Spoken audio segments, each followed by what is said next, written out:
call, gets in, another wide open three. Pierre Cardin. Welcome everybody to season 2, episode 6 of the Aussie Suns Fan Podcast. We are joined by the same people we're joined by every week. Our favourite foursome, well, my favourite threesome outside of the obvious.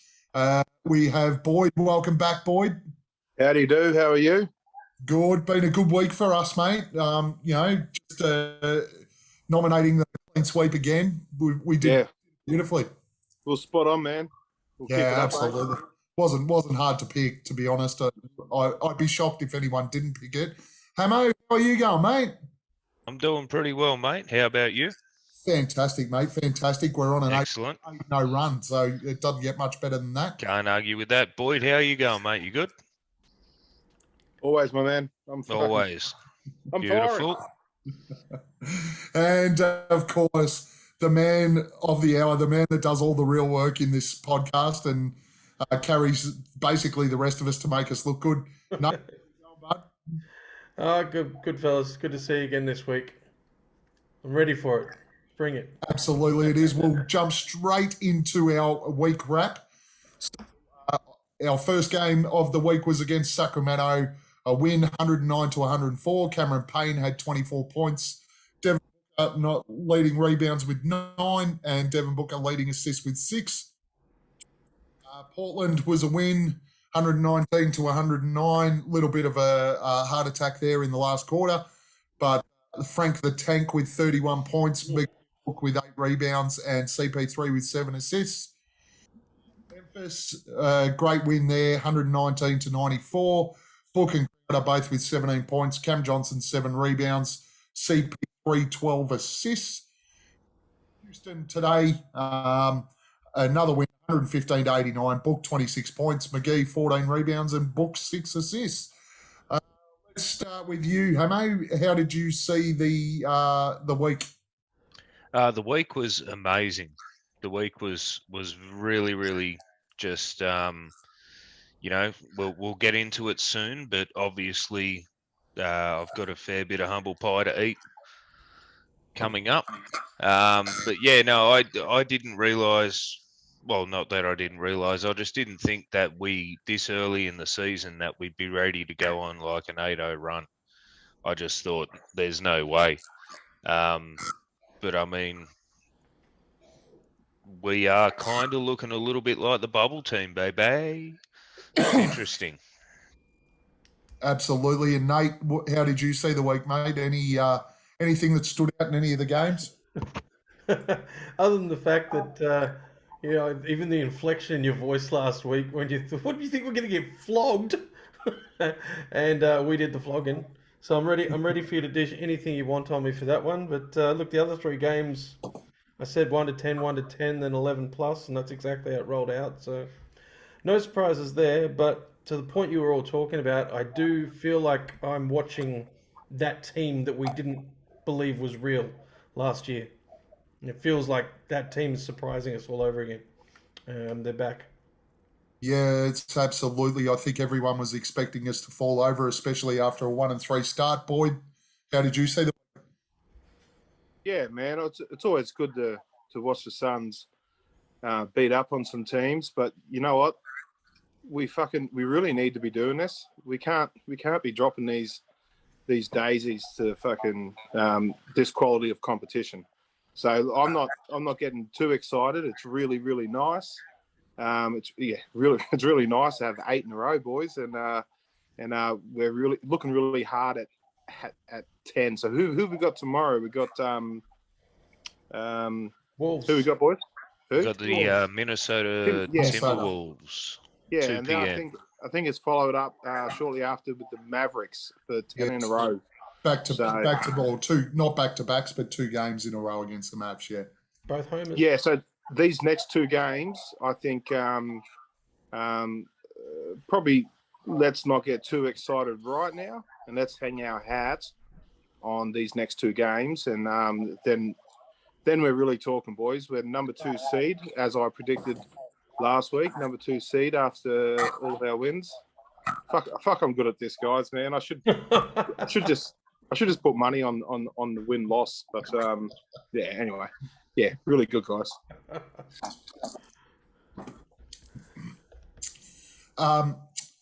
Fantastic stuff. I think we went 8, and everyone went it was a fluke.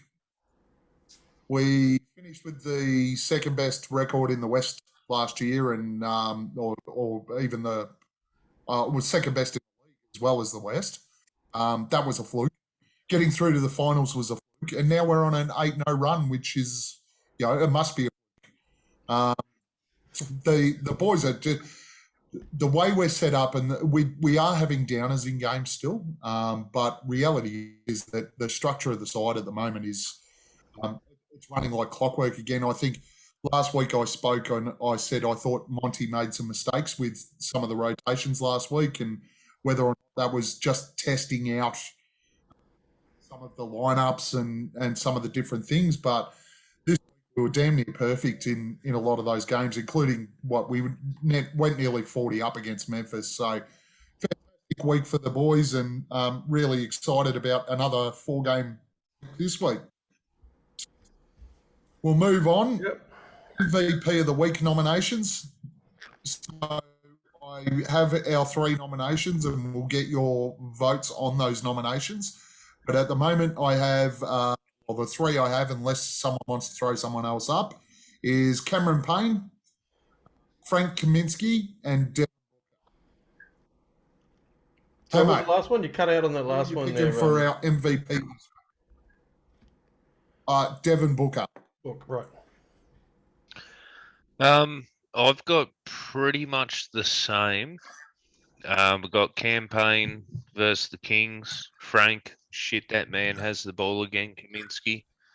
The Grizz I thought was just all up and down. Everyone was a bit of a team effort. But the Rockets, I had actually Booker / JaVale, because he put up some decent numbers too in that game. Unfortunately, the only game that I really got to see this week was the Memphis game. So I can't really speak too much other than that. But look, Frank, the last 2 weeks, we've mentioned his name. He's just been stepping up, and that career high for him was just, it's insane. You can't go past it, man. He might not be the best player consistently, but I think most valuable this week, considering DA has been out again. I think Frank's done a huge job. Beautiful. Boyd, what's your thoughts? And I was going to throw up CP3, and for no, I mean, yeah, Campaign. Our benchies have, one or the other has fired to keep us in these games, and really keep the foot on the throat. Campaign. I mean, he didn't play solid every single game. He had his down patches. Frank, he showed up real big in that game, and he was solid for a couple of the earlier ones, but he's coming back down to earth now. Like that, we all knew that was a flash in the pan. Then we got Book. Now, whilst Book is putting up some numbers, and he's fairly solid, I think we should be expecting a bit more from him, just as far as a consistency thing. He fired up in the first quarter, and then he didn't. I don't think he scored a bucket in the second, and it was pretty. So yeah, he's whilst the numbers for him are looking good, he's still not where they're not too good given the player he is, and we know he is. So I saw did CP3 get 7 steals today? Yeah, 7. Fuck me, he's pulling off massive. He's causing turnovers, and we're scoring in transition before of him. And look, whilst he's not putting up massive numbers, it's his solid playmaking and getting other guys going. I think that is a major reason why we are where we are. So I want to put him up for huge call. My MVP for the week. Big call. Good No call. problem. I'm happy to add players into the MVP vote. It just makes it harder to break the deadlock. Nate, who you got? Mate, you got to give the shining to Frank. I mean, this is a career week for him, and yeah, when the guys in our Facebook group put that video of him with the interview afterwards, where he won me over with that interview. I was like, I don't care if it was one good game or two good games out of the four, he deserves it this week. That's my vote. Yeah, well, I'm not going to vote for CP3, which would tie it up. I love what Frank did again this week. I still think that defensively, and this is hard. I still think defensively Frank is probably at his weakest. To lose a bit of momentum when he's on the floor defensively in comparison to McGee, but it's that he also leads the team in blocks right now. So that just throws that opinion sort of half out the window. But look, I thought I heard you saying there before, Boyd, that we're not quite seeing what we expect, particularly offensively from Book.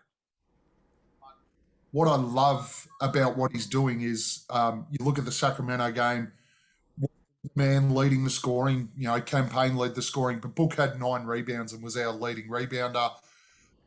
Also led our assists. He did so in 2 of the 4 games, and CP3 obviously the other 2.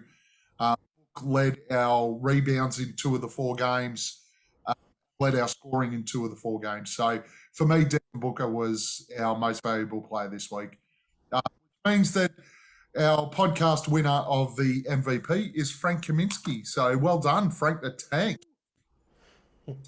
How good a week are we having though when we've all got pretty much different opinion on MVP? Bloody great. It just means multiple contributors, really, doesn't it? So great. Our defensive player of the week nominations. So I have, not sure.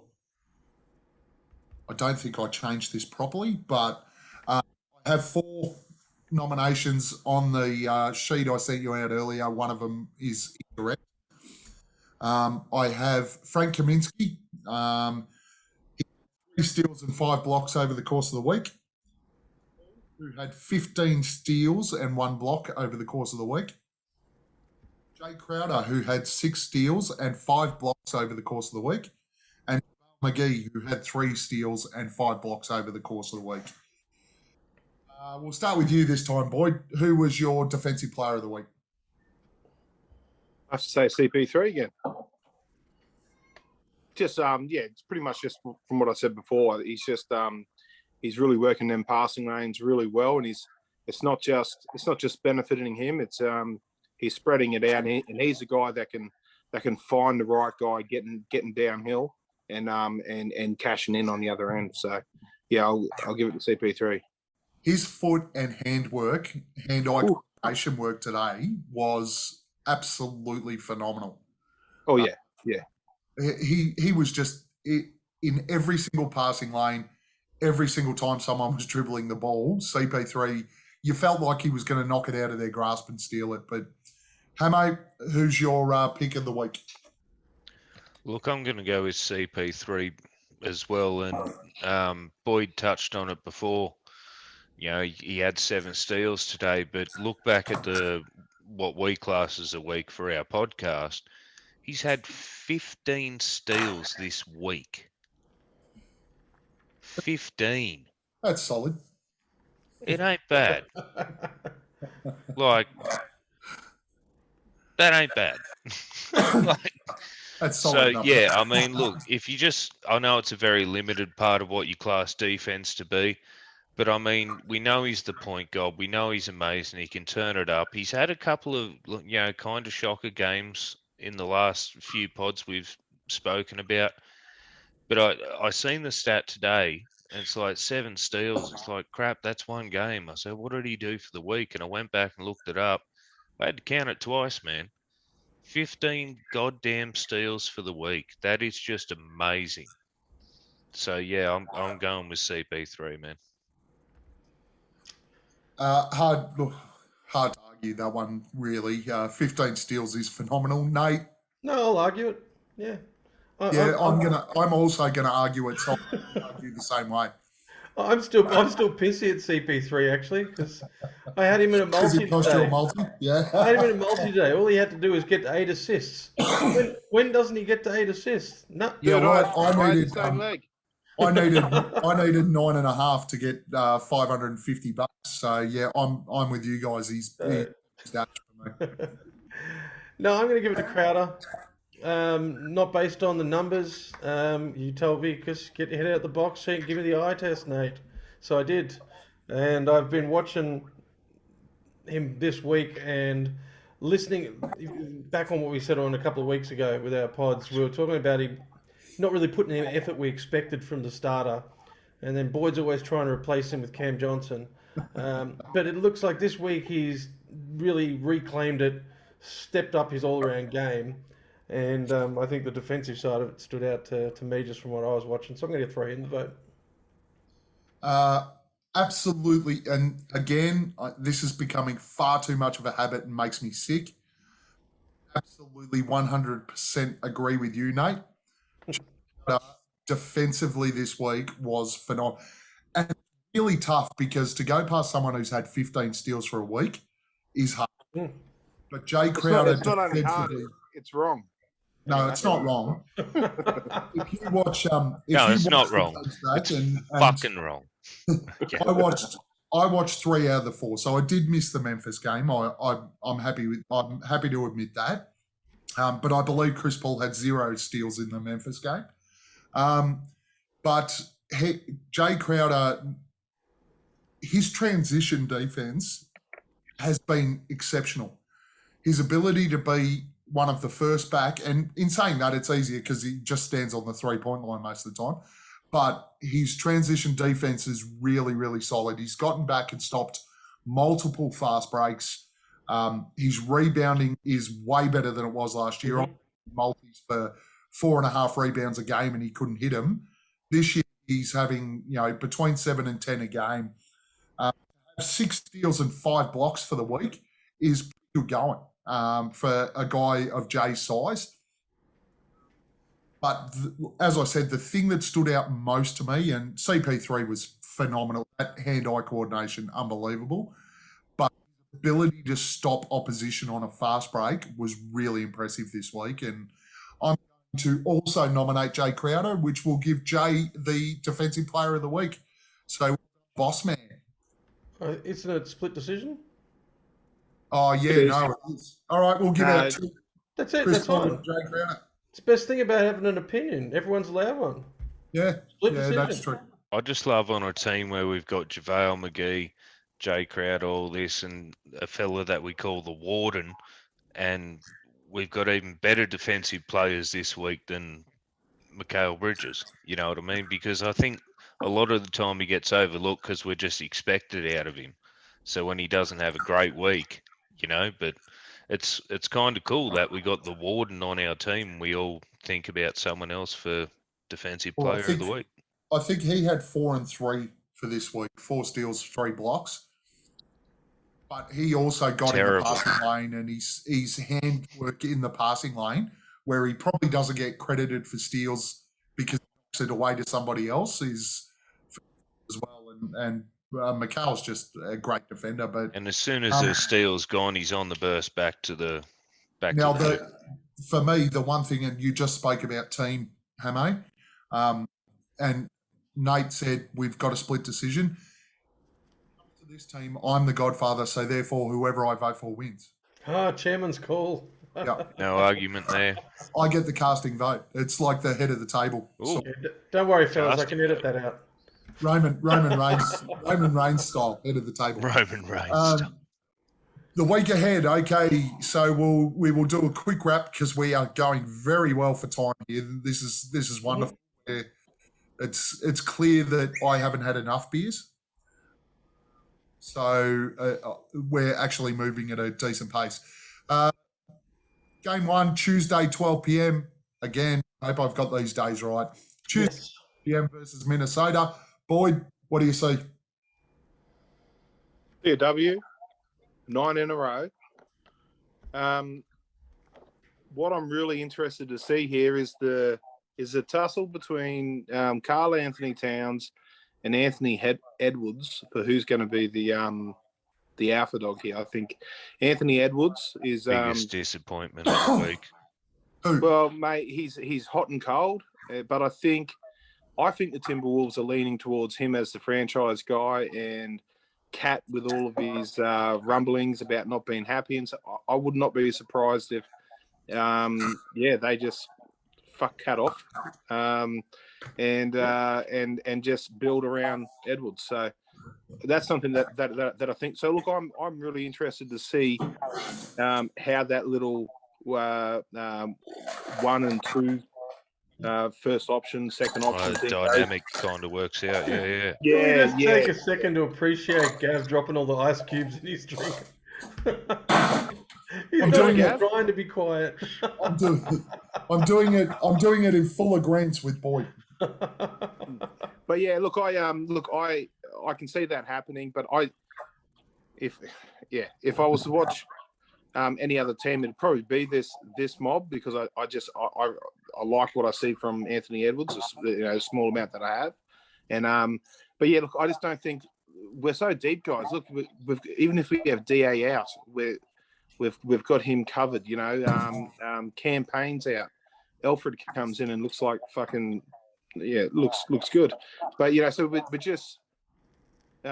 just deep, man. So look, I think we get him well, and I think it's 10 plus. Very nice. Nate, your turn. Yep, I've got it down as a W. I haven't really thought about the margin. Off the top of my head, I would probably go 1 to 10 with this matchup, but I did look at it. It's a away game, but we're on a roll. I think it'll be interesting if DA comes back. And to your conspiracy theories, Gav, did you hear I heard via the solar panel, which we probably hear most of our stuff from. They mentioned that old mate retracted his comment about Sava's comment on DA. Egg on his face. If you're right and it's a conspiracy theory and he's been taking time off because of hurt feelings, oh shit, hey. I did Better see own up that. and come back to work, because I don't know how long a bruise takes to heal, but Yeah, it's a week off. this is the thing. The conspiracy seems to dig deeper and deeper. Where I'm seeing a lot more comment around precisely what you just said. How long does a bruise take to heal? So there's certainly questions there. We might throw it into topical Suns later, just as a little bit of an extra. Have you guys ever had a really bad cork? Yes. Boyd, I just said we'll do it in topical Suns. And Okay, good. All right. Good. Think about that for a minute. let us stew on that. Let us stew on the really bad cork. Well, Hamo, regardless, you're not finished, Nate? Yeah. regardless of DA back or not, I still pick the win. But I'd like to see DA back to square off with Cat, because of all the trade talks and everything we've heard on before about those two. I'd like to see him just go man oh man. Yeah. Hamo. I'm very much the same. I'd love to see DA back come back and just like put Cat down. That'd be awesome. If not, we're stretching this win streak out a little bit too much. That's one of the main reasons I thought we'd go down to the Grizzly. But yeah, it should be a W. For mine, I agree with most of what you said there, Boyd. I reckon that Minnesota are absolutely lining themselves up to make Anthony Edwards the main man there. Will end up traded. Probably not before trade deadline this year. I think they'll see out the year and see how it rolls. They have gelled okay. I mean, this is probably... I spoke a couple of weeks ago that Minnesota was the biggest dumpster fire in the NBA. They actually haven't been a massive dumpster fire. They've played okay and been really competitive in a lot of their games. And a lot of that is down to Edwards, who not only am I impressed with what he does, but his work in after-game interviews and stuff like that is brilliant. The kid is just an entertainer. So I'm really looking forward to seeing what he does. In saying that,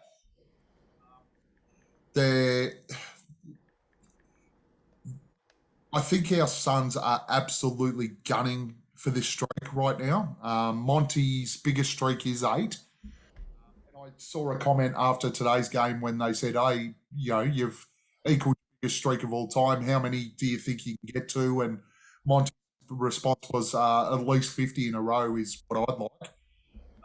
So I think they're really gunning for this streak, and the double figures thing I think is really important to the group at the moment. So I can see them beating Minnesota and beating them comfortably, whether DA is back or not.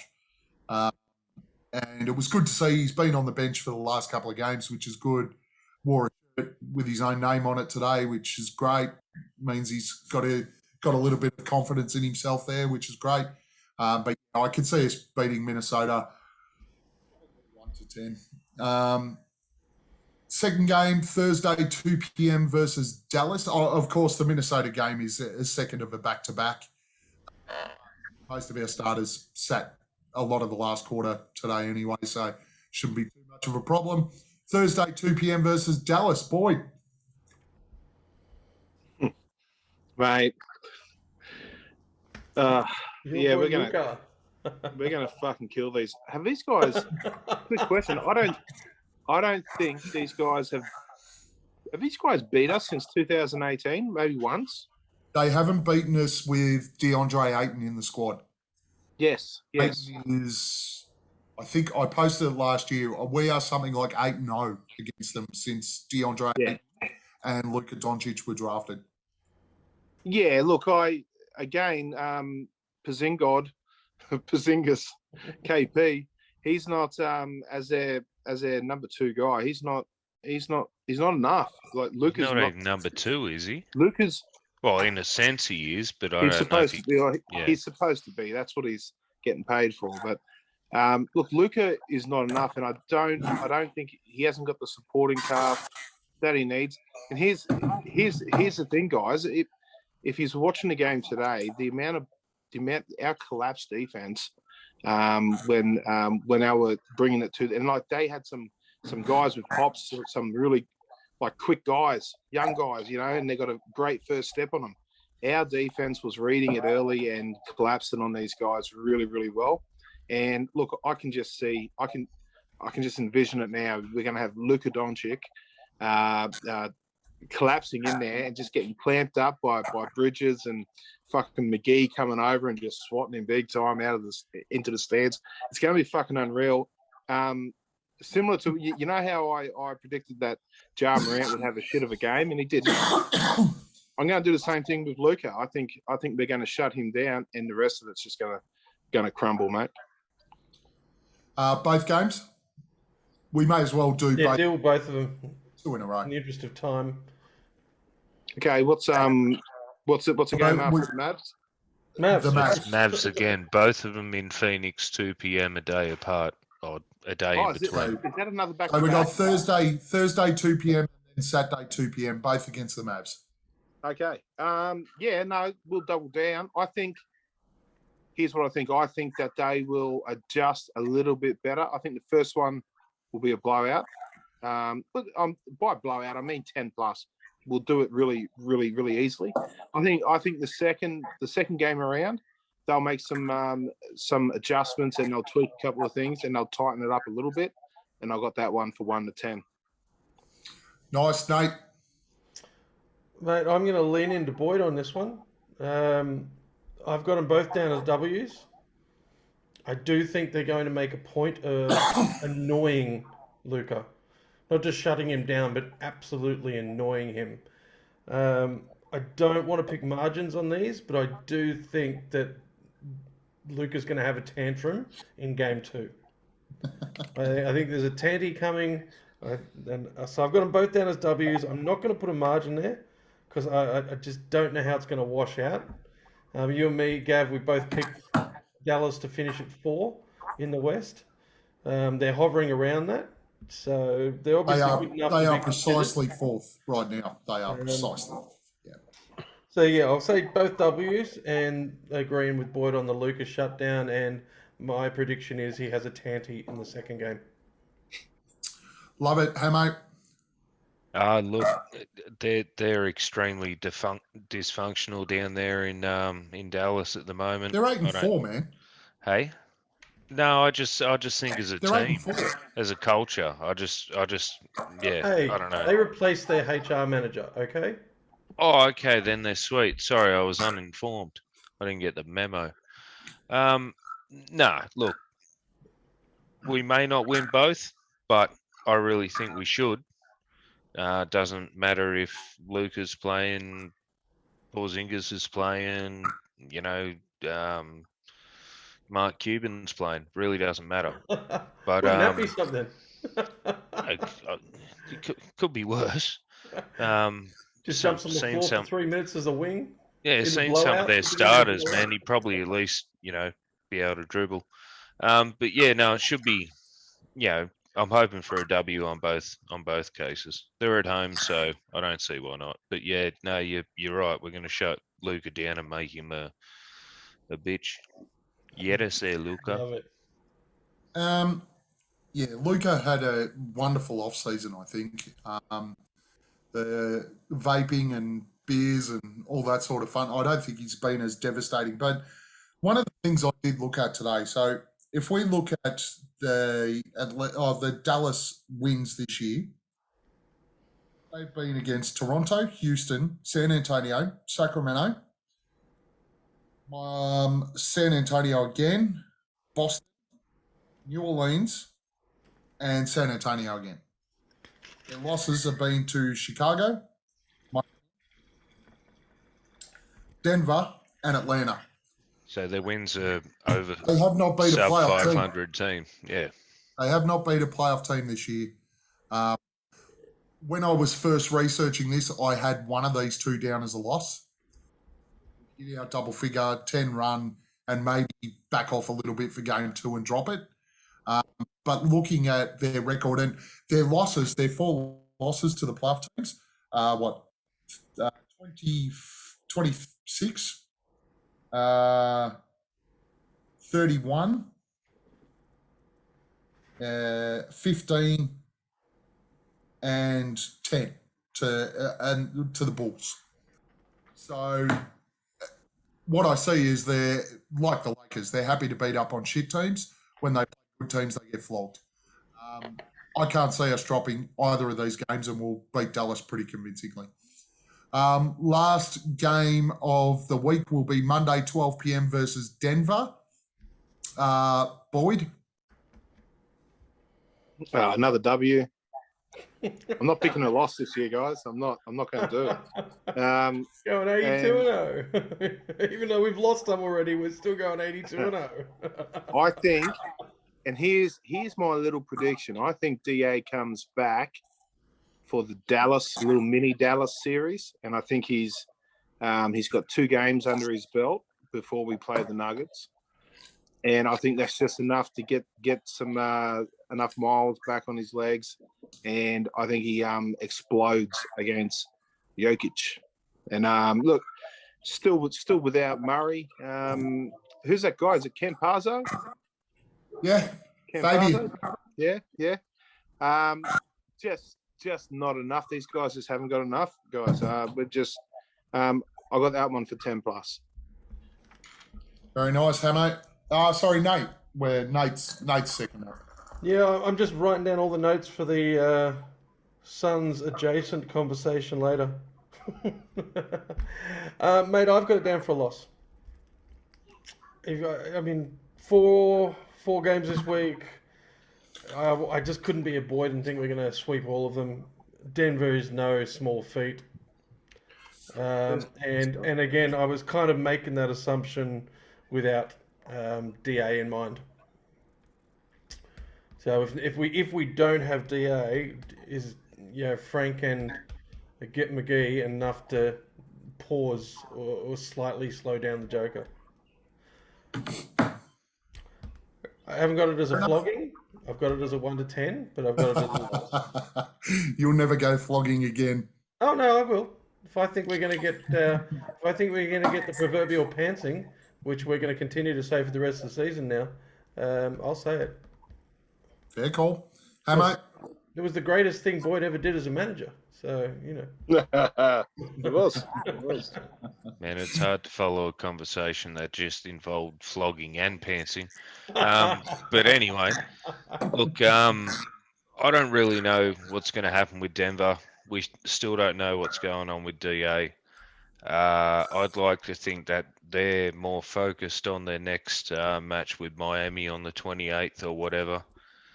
And, you know, trying to get the Jokic brothers involved on their joint Twitter account, which is so cute.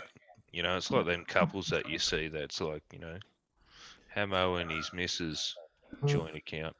But just real quickly, I just want to steal a little bit of a line from one of my mates who said something. He goes, you see that, like, the picture just after Jokic chucked down Morris in that game, and you see Tyler Hero, he's like, oh, excuse me, sir. Right? We may put up a thing saying, look at Tyler Hero trying to be tough. He looks like an extra in High School Musical. Come on. Thank you, Josh. I got to laugh. Appreciate it, mate. Do you guys think that that the Joker was maybe playing our favour? You reckon he tones it down a bit? And because I mean he's going to have to get a bit of a rep for lashing out and a bit of a temper. So, mate, hopefully he's a little bit withdrawn. Yeah. I think it's been justified every time he did it, even against us. We No, it wasn't. Suns in 4, like we wound that team up. I mean, we had to expect something back. Oh no. I think it's great what he done to Morris, but I'm just saying from an organisational point of view, they might be saying, man, fucking pull your head in a bit. We need you on the floor. So maybe there's a little bit of maybe he takes a couple of steps back for a little while. It's only early in the season. There's no point in getting him in a lot of tech foul trouble or anything like that. Like, he doesn't need to be getting to Draymond Green kind of bloody levels this early in the season. I was going to say, he's not competing with Draymond for the most technicals in a bloody season. Not yet.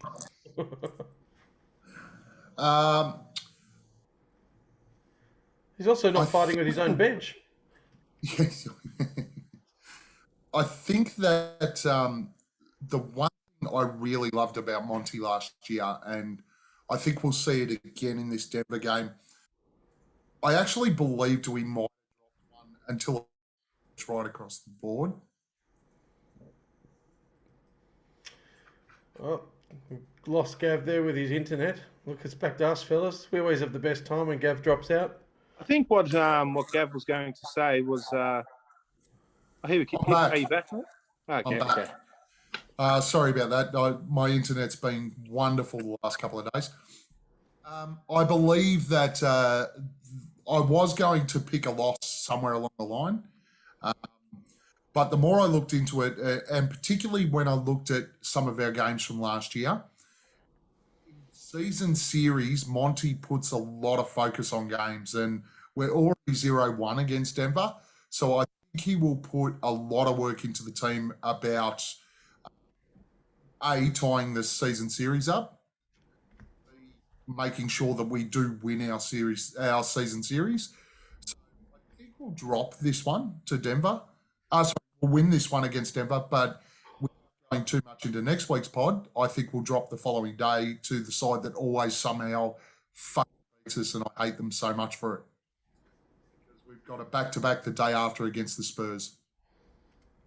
Let's not dive into that yet. Boyd can't handle it. He can only hate one team at a time, man. I can hate multiple, mate. Don't worry about that. All right, so we're pretty much. I think Boyd, Hamo, and myself have picked a clean sweep again, so we'll be 12 in a row, and Nate reckons we'll win 11 in a row and drop to Denver. It's got to be one spoil sport in the group. That's it. All right, we will move on to our next segment, which is the world famous 60 Seconds With. And this week, our 60 seconds is with Boyd. Nate, you got the timer? Just hold up, guys. Oh, I can do that. Hold up. Before we start it, you guys want to grab a pen or something? Because I'm going to throw some numbers at you, and I want you to answer a question at the end of this. Then I'll, Okay. yeah? I don't have a Sure. pen. I'll just use my photographic memory. Okay, cool. All right, ready when you are. You go, sir. Okie dokie. So I've got 3 players, guys. I'm going to throw some numbers at you. I'm not going to give you the names straight up, but I want you to tell me which is the guy you would like to be your focal number 1 on your team. All right, so I'm going to throw a couple of stats. So all these 3 guys have the same field goal percentage at 43%. They've got the same effective field goal percentage at 49%. Player 1 is a 30% 3-point shooter. Player 2 is a 35% 3-point shooter. Player 3 is a 35% 3-point shooter. Okay. Points per game. Player 1, 25 points per game. Player 2 is 24 points per game. Player 3 is 22 points a game. So they're all the same effective field goal percentage, all the same field goal percentage, but player 2 and 3 are 5% Your 60 seconds better. is up, Boyd. So wrap this up because I like Okay, where you're going with this. Let me wrap it up. Okay, so player 1, okay, 25 points per game, 30% 3-point shooter, gets you a 7 seed. Player 2, 24 points per game, 35% 3-point shooter, gets you 24th seed. Player 3, 22 points per game, gets you a 2 seed. Who's your guy? Well, screw stats. So I'm assuming they're all from different teams. Yes. So, all right, Nate, you go first. Screw stats. You want the seeding, right?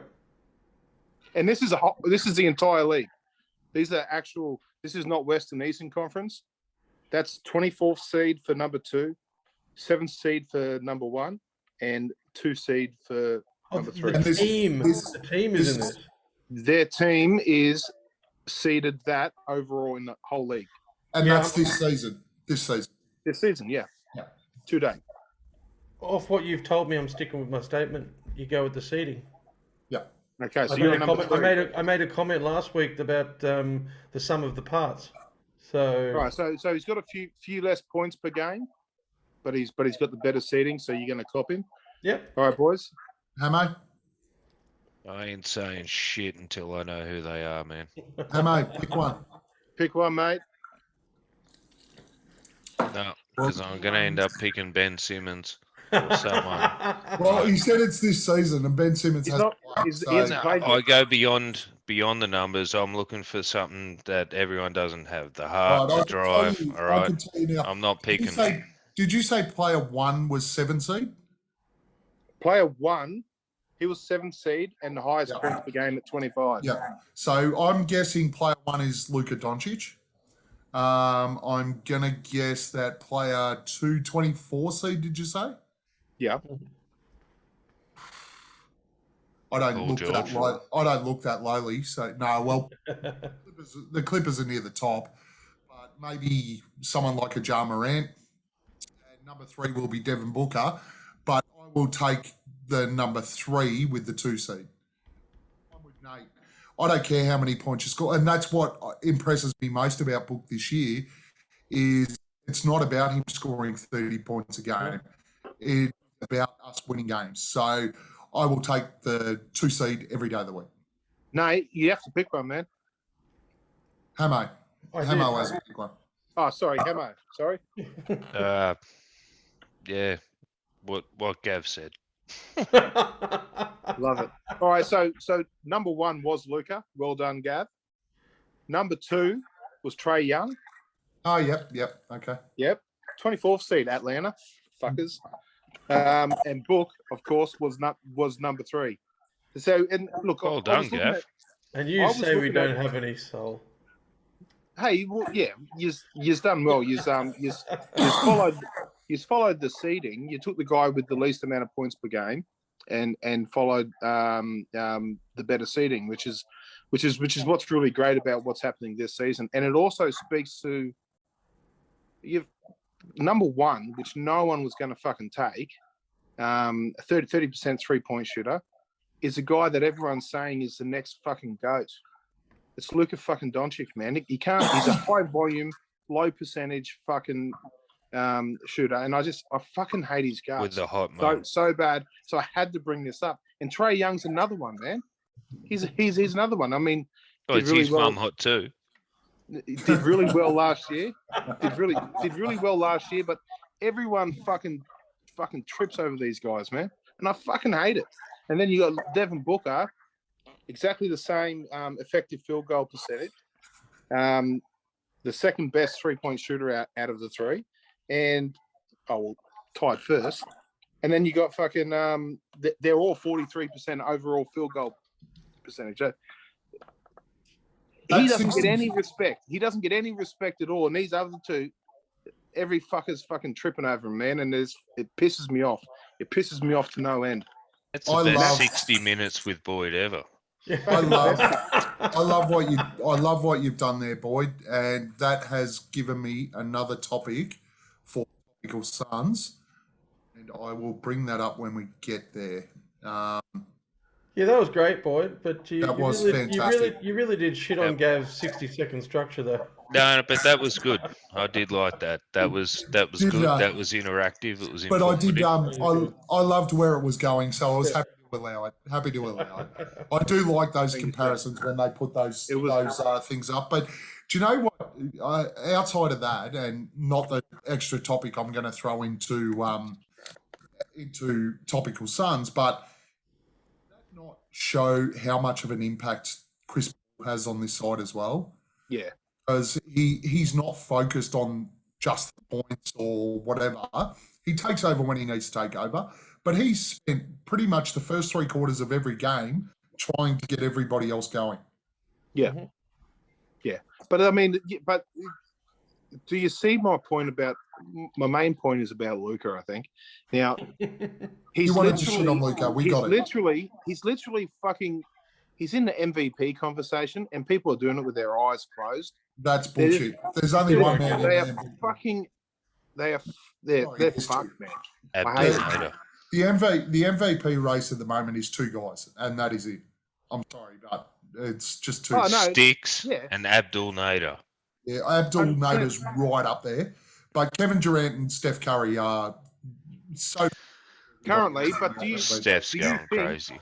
Do you think just because his name's Luka that guy's going to get MVP votes this year, regardless? yes, yeah, he'll get MVP votes, and he'll go into the All-Star game, and He'll fucking step in. He'll fucking fall into it. And it's bullshit. You know what the best part is here, Boyd? I can feel your hate. And It's fucked, man. it's just different names that we're talking about, bro.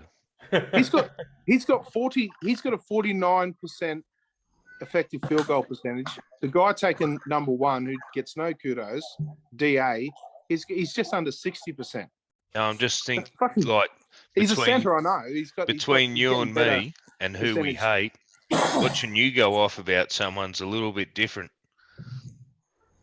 Yeah, no, and don't get me started on the fucking Ben Simmons thing, man. That's what I'm talking about, bro. Different- Oh, it's it's a different different. thing, man. Oh, it's different.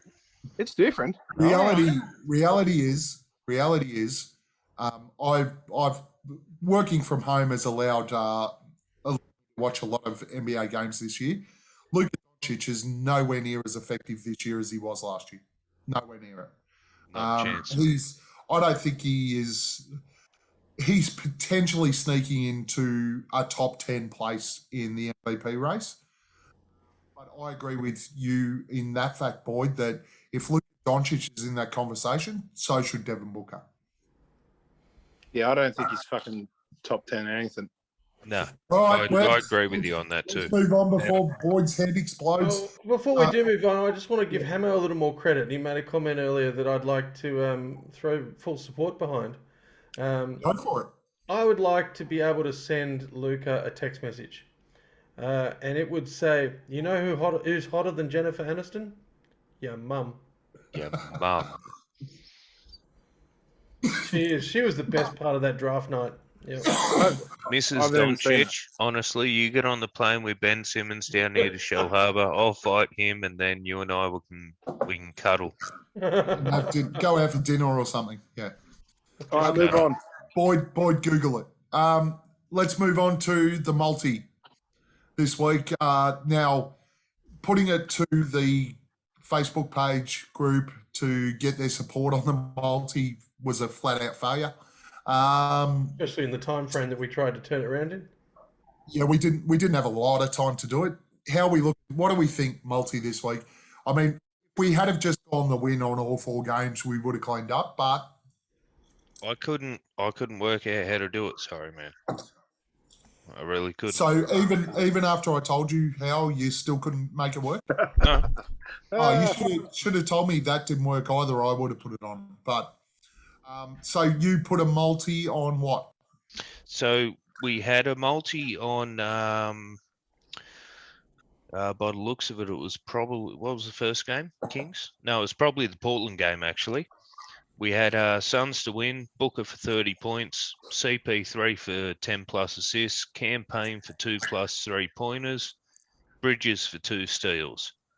We had $10 on at 37.31, total of 373, and it fell completely inside out. So yeah, I think we're down to about, was it 38.40 or something like that now? I'd lay a couple of conservative ones there, Hemo. Sorry? I'd lay a couple of conservative ones. Yeah, that was a little bit out there. But yeah, so we'll decide on what we're going to do this week, and like always, we'll put it on with Ladbrokes because they're awesome, and gamble responsibly. And yeah, let's try and get a little bit more sort of. Might pick a later game in the week so we can get a little bit more interaction on the Facebook page about the multi.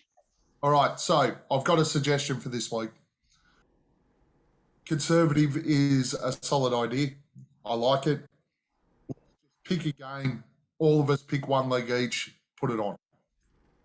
Pick a If somebody goes way outside the box, then 3 get to absolutely abuse the shit out of them. And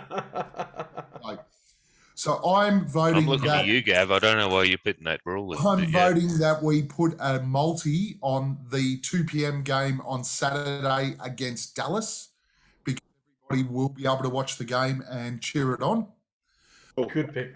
I also suggest that we do not include anything to do with the scores in the multi. Cool. All of us pick a player in a category or like a multiple category thing, and just put 4 on. So, Nate, somebody in the Dallas game, 2 p.m. Now, sorry, 1 second. Are we also including Suns to win and we all have a leg? No. No Suns win, no margin. 4 legs, that's it. Okay. 4 legs. Let's All go. 4 right. legs. Oh well, shit. I mean, I've been Jay Crowder and CP3 for assists and rebounds have been my standard. So if you're only going to give me 1, I'll just say Crowder for 4 boards. 4 plus. Yeah. Yeah. All right. So write that down, Hamo. That's the first one. Jay Crowder, 4 boards. Boyd. Okay, I was thinking CP3 steals. However, there's one that I've been doing well on Ladbrokes. It's Mikal Bridges, 20 plus points, rebounds, assists, PRA. So all of his line totals 20 or more. Bridges, Yeah, PRA. so the amount of his points, rebounds, and assists eclipses 20. 20 plus. He's doing it every game. Yep. Gav may or may not agree, but You bastard. I agree. I absolutely agree. He just stole mine. Well, that internet pause was perfectly timed then. Yeah, that's right. All right. seeing as though Hamo's putting it on, I will go next, and I will go Devin Booker over whatever his points line is. I thought we weren't going to do any points. No, I meant Cool. like total Oh, points. right. Just the win. Okay, just the Yeah. margin. All right. So Devin Booker, whatever his points line will probably be about 24.5.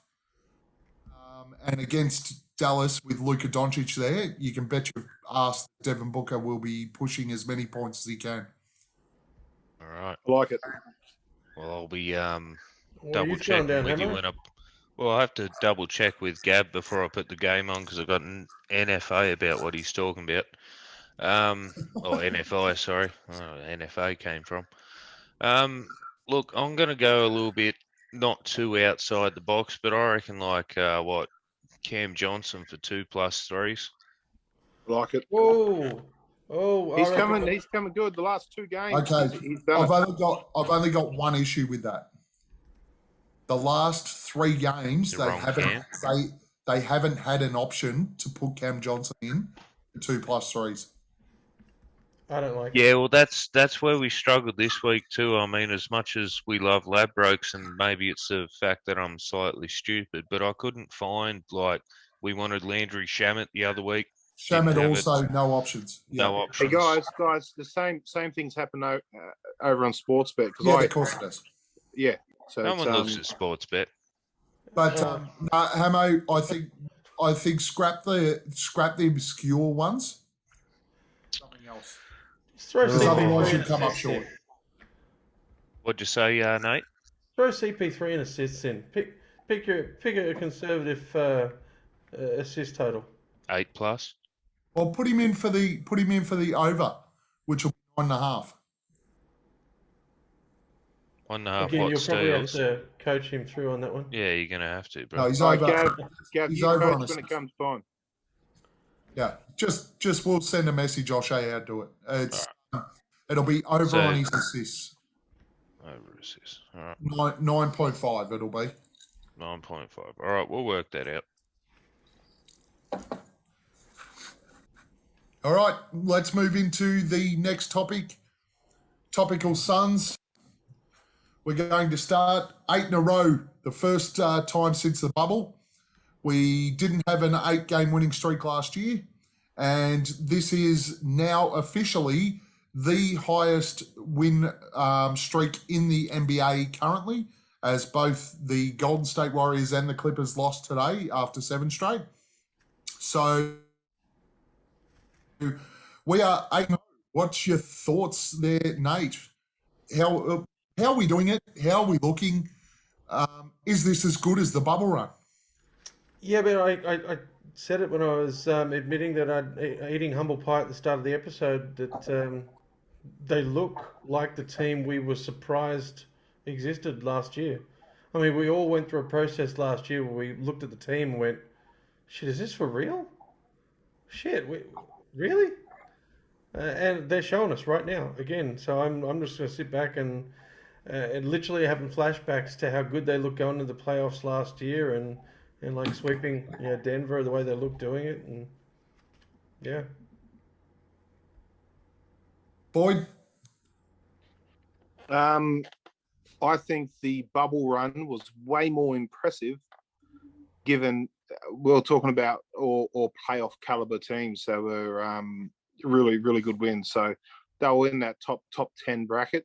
They like we're beating up on shit teams, guys, and let's be honest, we were in a bit of a slump leading up into this, and we really needed these punching bags to. But now, I think right now is where you'll see that Suns team that was really impressive last year and in the bubble. I think look, it's been a fairly easy run. It's about to get a bit harder. So that's like I said earlier, let's hang our hat on what we do in this following week and not read too much into this 8-win streak we're on now. Very nice, Hamo. Man, that was pretty much spot on, eh? Like the bubble Suns will be iconic, maybe just to us Suns fans, but I think to any reasonable knowledge basketball fan, the bubble Suns was something else. You know, it really was. To be on the same run right now, I think is really awesome. Don't get me wrong, but I think just the energy and the vibe and the chip on our shoulder that we had in the bubble, you can't compare it. Marbo. Sorry, mate. I said it's Marbo. Marbo. Yeah. But yeah, no, it was awesome. It's awesome now, but let's, you know, it's still very early season. Let's just concentrate and having playoff run. You know, no one expected us to do what we did last year. Let's just be happy, keep winning games, and keep going forward. Yeah, hard to argue. Look, it's not as impressive as the bubble. The bubble, we were not a very good side going into the bubble. Let's be honest. We were all really, really hopeful that we might sneak into a playoff position, but realistically, we were just rapt that they showed up and competed. This almost should be expected now. We played in the NBA Finals last year. Let's be honest. And as Boyd said, of those 8 sides, they're sides we probably should beat. And this week will tell us a lot more. A couple of games against playoff sides. I'd really be interested to see how we go on a tour of the East. Coming up against sides like Brooklyn and Chicago and those sides that are playing really nice basketball. By the way, I will admit that I got one completely wrong at the start of the year. I think the Bulls are legit, where I thought they were going to struggle. But look, it's been fantastic because winning is fantastic, but we're certainly a long way to go in this season, but it's bloody good watching it. So that's as good as that. All right, we'll move on to the next one. I don't think it'll go very long, but there is a lot of players complaining about the change of ball in the NBA. Even Book has come out and said that basically every ball feels different. I think that mentally it's probably affected his shot. Coming from, and I think, Nate, you play a bit of social basketball, don't you? Yeah, play veterans for club. Yeah, I do too. I play Masters basketball. I shoot with 17 different balls in the warm-up alone, let alone the different Exactly. every week. And it's something I've never even considered. I just shoot the ball that's in my hands. What's your thoughts there, Nate? I've got 2 different opinions. My first one is I haven't noticed the Wilson ball from watching the games because the NBL's had Wilson as their standard ball for years. So, you know, I didn't hear the Brisbane Bullets complaining that they only lost to the Suns, 6 years ago because it wasn't a Wilson. That being said, these guys work on repetition. Like everything they do is repetition, repetition, repetition, repetition. So one little thing outside of that probably could throw off their training. Although I'd say there's no Spaldings left in the gym. They're training with Wilsons, right? So The big problem is that I think the comments are that each of the Wilsons is a different feel. Yeah, I mean, I can't comment on that other than it can't be that different. Sounds pretty friggin' precious to me. Yeah, it can't be that different a feel between one ball to another, surely. I mean, maybe, I don't know, do you take your sweat into it? Do you take your climate into it? Do you take the air conditioning into it? I mean... Jesus. Hey, mate, thoughts? Look, seems to be a few different people are having trouble with it, but I know he's not on our team, but Steph Curry's not. Valid point. I know he's a freak, but it's the same as everything, and I'm going to have basically the same answer to our next topic as well. It's just what it is, man. Learn to deal with it and fucking move on. I'm curious what the next topic is now. Sorry, man. I just don't get it. Like, if any one of you guys, okay, something changed in your job and it was like a small thing to you, Oh, sorry, a small thing to the organisation, but like a big thing to you, it ain't going to change. Just deal with it and like fucking move on. Yeah. Sorry. Boyd, thoughts? Was it KD that started this off Uh, about the ball? yeah, kind of. Yeah, one of Hemo's guys. I think it Who's started. in the running a, for MVP? Yeah, I think it started with that, and it just other people just went, oh yeah, well I'll fucking use that as well. I reckon that if you got them Wilson balls, and you took the fucking word Wilson off them, and put Spalding on the pricks, guess what? They wouldn't know. They wouldn't fucking be complaining. They wouldn't fucking complain. It's just okay, rightio. It's a little mental thing to start with, but it doesn't fucking wash with me, man. Just fucking shoot the ball, and you're practicing with them all day, fucking every day. Just fucking get over it, move on. So the guys that have complained about it are the guys that have been in shooting slumps.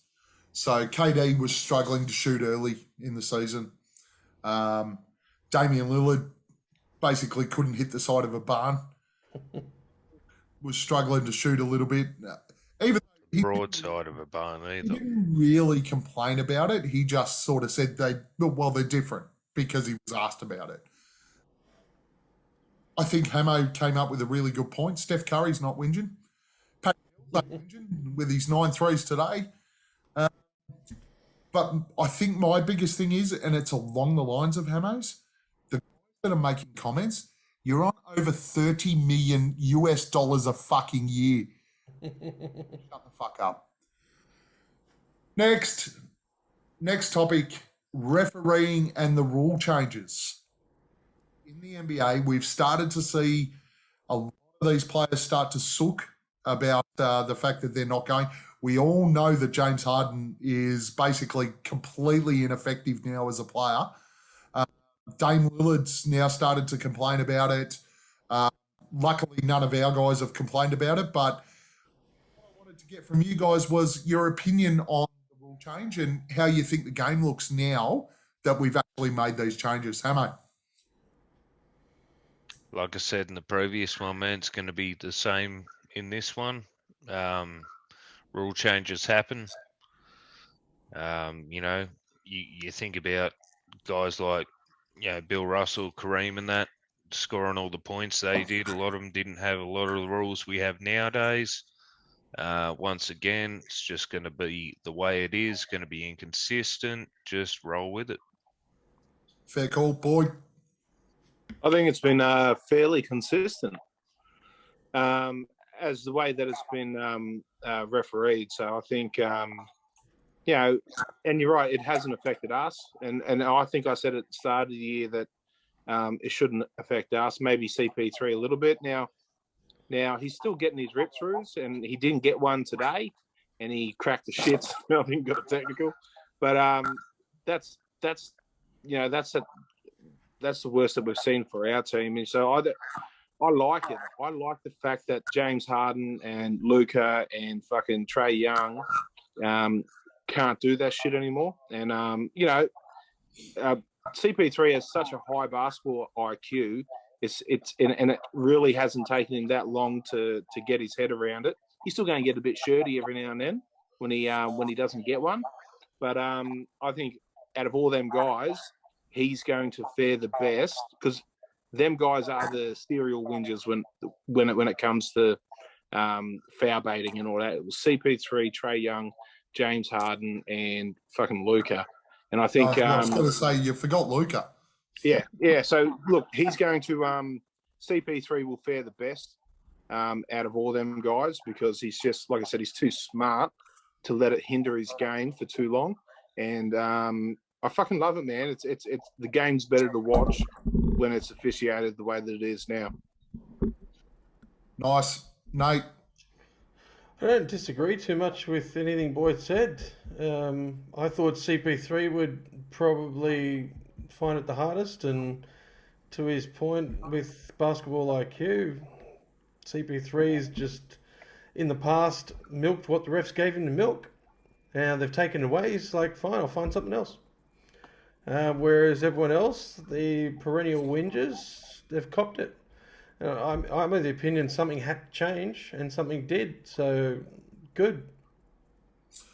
Yeah, I agree absolutely 100%. I think the game's better to watch for the fact that you can't kick your legs out, you can't jump into people, you can't this crap that's been pulled for years. And I, I remember watching 90s basketball, and if you pulled that shit, someone would put you through the front row. Uh, Hmm.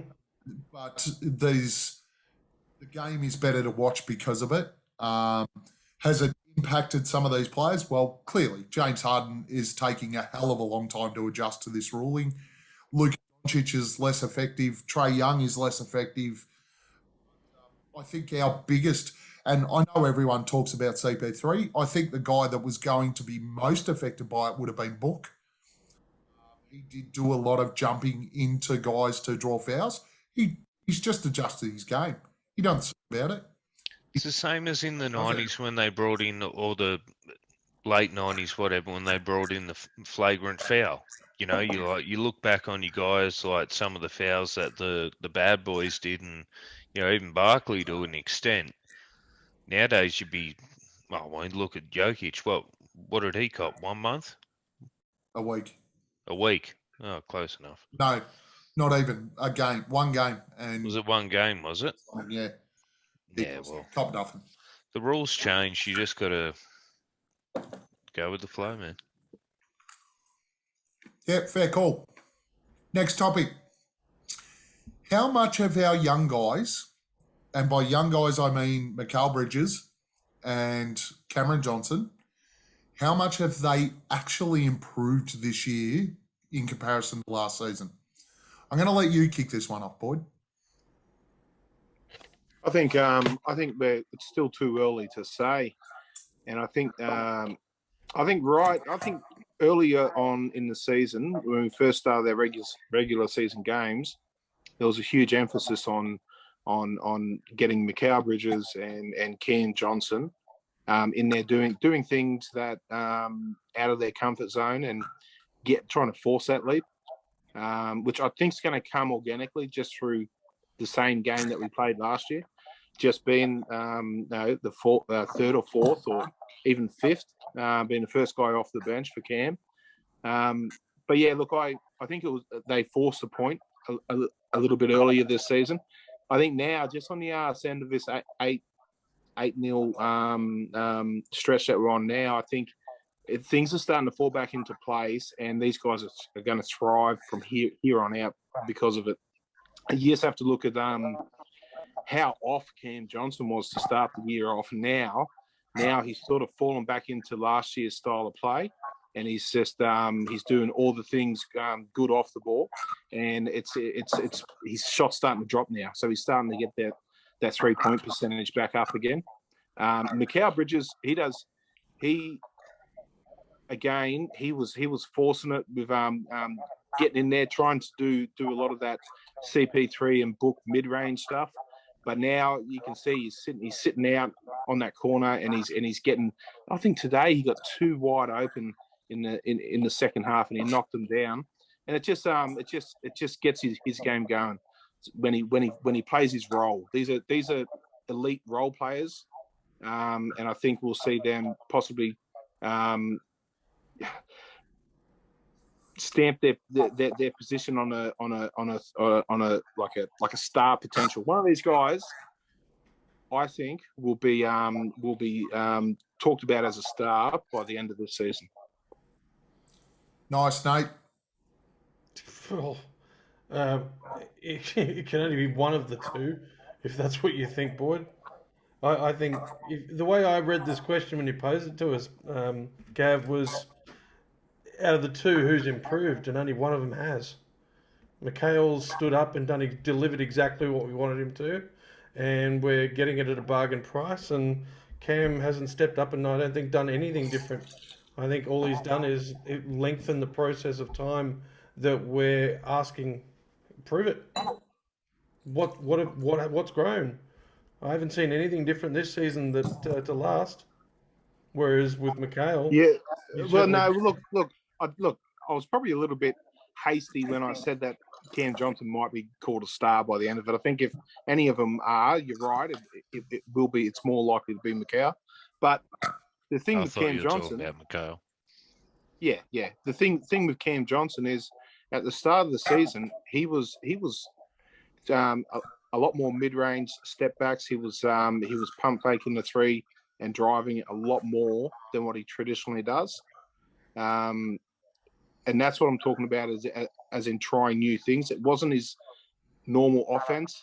He was trying. You can see in the off season he's tried to expand his game and become more of a triple threat. But I think he needs longer playing in that role of just being, just Mate, according to you, he's ready to step up and be the starting power forward. yes. I still think he will be by Bullshit. the end of the year. I still think he will be by the end of the year. Season.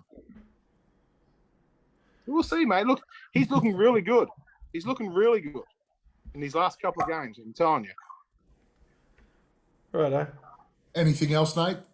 No, back to the wrist motion. Hey, mate, what do you Come got? Are you done shaking your salt, are you? Yeah, no Yep. worries. Look, I think we've got a really awesome young core. I think, unlike a lot of other teams, which I may be wrong on once again, but I think we've got one of the best young teams that we build up ourselves. I think we can't be anything but proud. They're stepping up. They're doing what they got to do. I mean, we're up by 30. Our complete bench comes in, and okay, we don't lose the game. It's not a bad start. But yeah, I think they're doing all right. We look happy, mainly. We look like we're enjoying ourselves, and if you can do that and win games, there's nothing better. I will say that Memphis game was good to actually see the bench hold the lead and not squander 20 points. Yeah, That's because it's Abdul nice. Nader didn't try to shoot it every time he got the fucking ball. Actually, he did that game. For mine, what I was just trying to throw out there, and I see where you sort of went with it, Nate. I was just trying to throw out there, have these guys improved the way they play the game? I think for me, the most noticeable change, and I heard something on the commentary the other day, which is something that I actually saw. Last year, we weren't overly quick as an offensive team. We were one of the slower teams in the competition, not for pace, but for actual usage.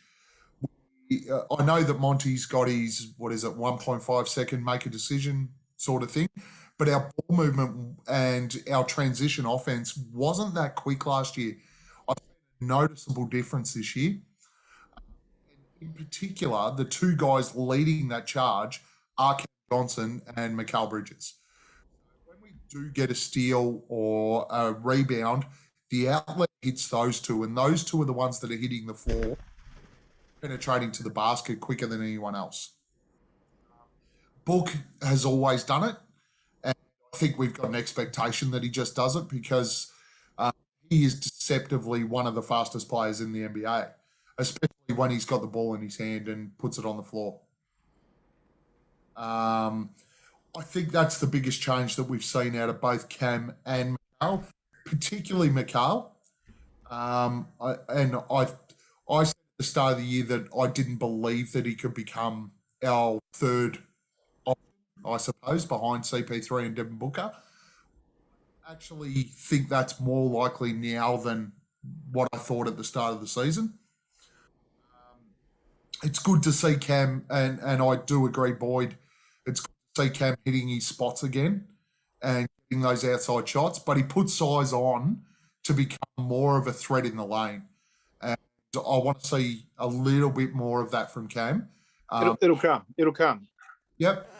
The only thing that, I agree with Nate, not with you, Boyd, there is not a fucking hope in hell that Cam Johnson becomes the starting part. Jay That's Crowder not to hate on him. It's just not And it's happen. not to hate on him. His best role is as that backup to Jay Crowder.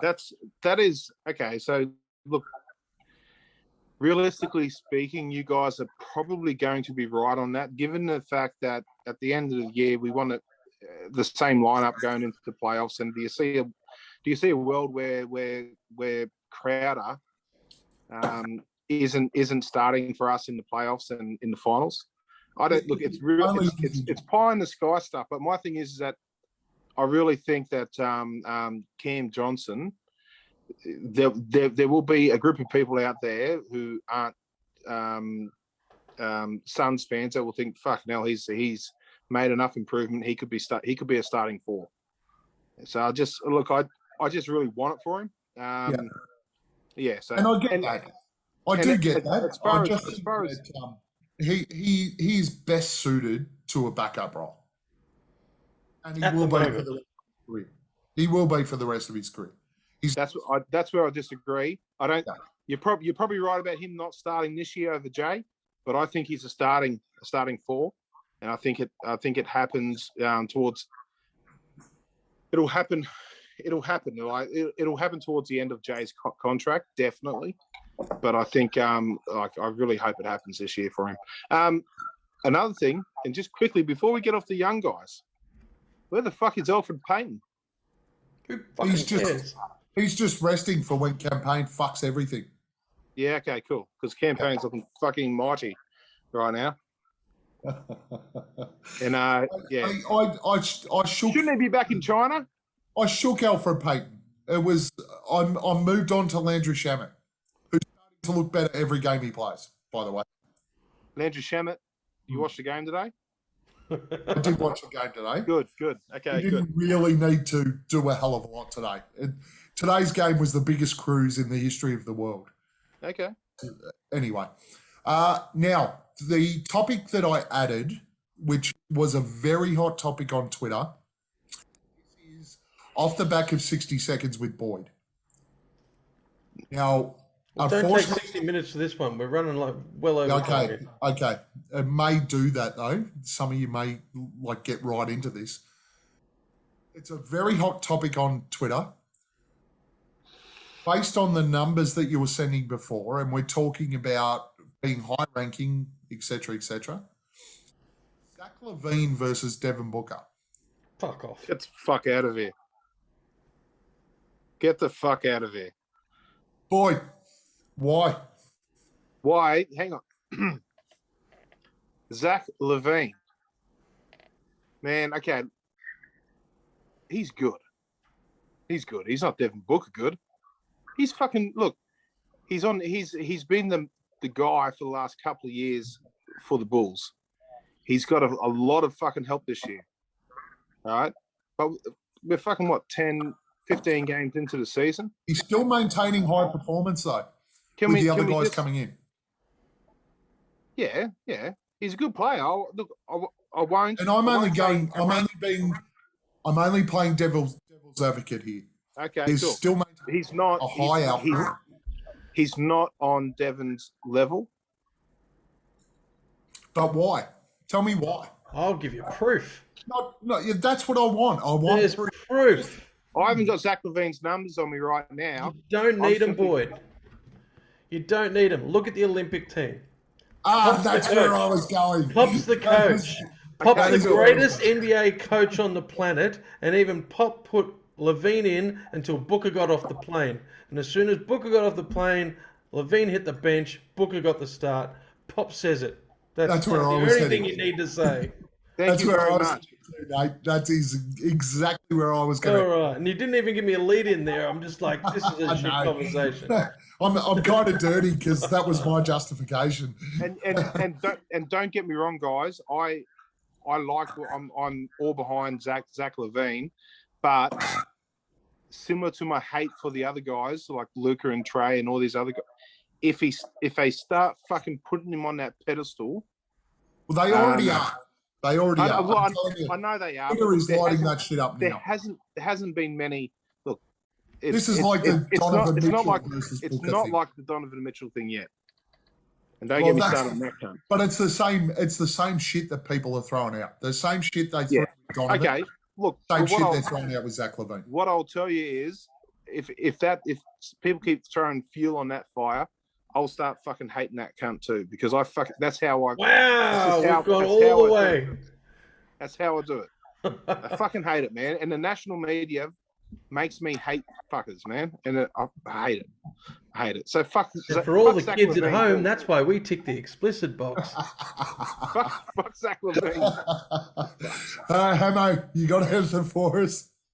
I've got two things. Number one, Nate, you missed the first one. He dropped it twice in about 10 seconds. All right, Other than that, That's over here. yeah, other than everything you guys said, which is 100% correct, fuck Zach Levine. He plays for the Bulls. Don't you love the Bulls? Me? You had them right up there. Oh, yeah, no, but no. I may have had him up there, which they're doing pretty well. However, he doesn't play for the Suns, so fuck him. I'm Yeah. not sure that's the justification I was looking for, but look. Where Nate went was exactly where I went. Zach Levine played in that starting lineup in the US team. He looked completely like a fish out of water. When it came time to stand up and actually take control of a contest in that side, he couldn't do it. Kevin Durant could do it. Devin Booker could do it. And that is why Pop went, Zach, have a seat. I'm going to put Devin in there. Devin will get you the win. The game will be over, and then I'll put you into what you want to do. Do a couple of windmills. I think Zach Levine is a really solid, exciting type of player. Defensively, he's horrible. And Devin Booker is completely underrated with what he has been doing on defense in the last couple of years. Defensively, he's horrible. On transition offense, Zach Levine is as good as anyone. But guess what? So is fucking Devin Booker. And I think that people don't give the time of day to how good Devin Booker is on offensive transition out on open court. And that is where Zach Levine gets most of the wind blown up his ass. So we all concur. Yeah, absolutely. And Beautiful. Okay. Donovan Mitchell's an overrated fucking hack, and Devin Booker's 10 times the player he is. Thank you. Guys, any other observations? Boyd? Nah. No, you good? Hey, mate. What, just in general? Just general. I'd like to just give a quick shout out to one of our huge fans on the page, on the chat. Loves the pod. Aaron, you're awesome. You're in the chat. You're everywhere. You're being seen. Being a bigger fan than most of us. I was pretty busy today at work, right? Pretty busy today at work, and then I get a message off Ez, like, you're not in the group chat. What's going on? That's pretty cool. So, yeah, no, I just, that's the type of fan we need, guys. You know, You guys interact with messages us. too, like That's- when's the pod that's- coming? that's When's the great, pod Aaron. coming? Yeah, yeah. That's Good. fantastic, Aaron. I didn't get a fucking message Saturday when I wasn't in there. No, she messaged all of us asking where you were, though. Jesus Christ. No, last observations. No observations. I just want to propose something for the Don King peeps out there that can put shit together and make it happen.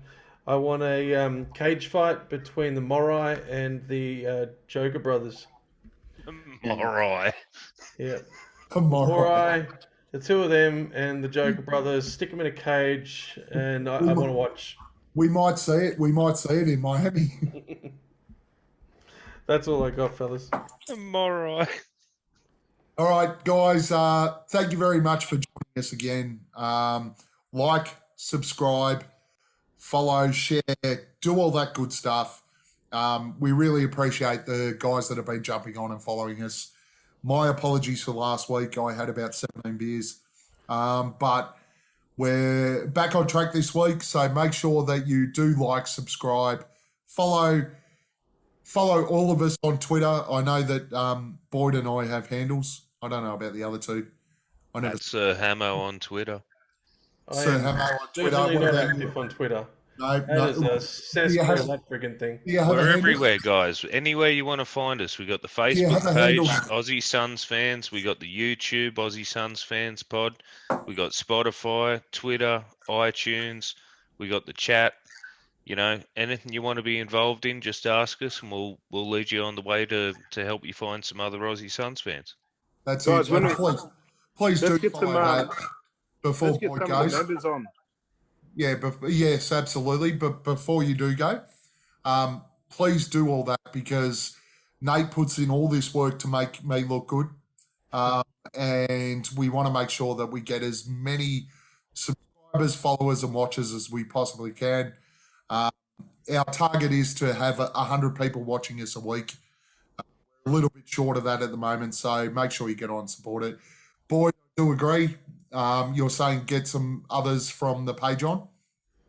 Yeah. I mean, at the start, we're always going to do it, and I think we've had Ash on a couple of times. I think just getting some fresh faces in would be pretty cool. Yeah. We'll have a look at that, send out some messages this week. What's wrong with my face? Making me started. Fuck. That's a whole nother pod. Hmm.